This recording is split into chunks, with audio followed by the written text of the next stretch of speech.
Type it into the search bar, then open the official government website. Proceed to filling out the form. Enter your NI number.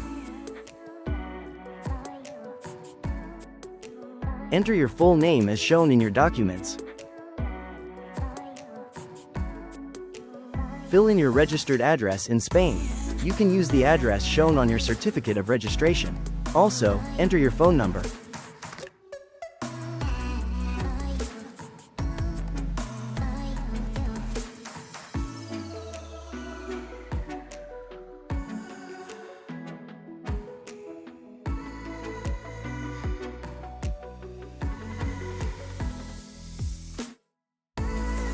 Leave everything in this section as it is.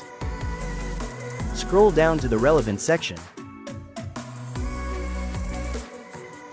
If you're applying for residency for the first time, choose the first option. If you're renewing, choose the second one. Scroll down the page. Enter the city where you are now.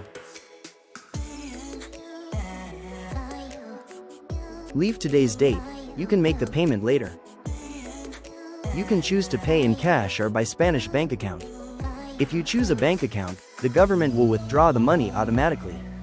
But we recommend choosing the cash option. Enter the CAPTCHA shown in the image, then click the button to download the completed form. Check the form carefully one more time. Save it and print all pages. Sign in the marked area on 2 of the pages. Important, each applicant must have their own form. The barcode is unique for each person. You can pay at the bank counter. In some banks, you can also pay at an ATM. That's all for now. If you need help, we're always here to support you.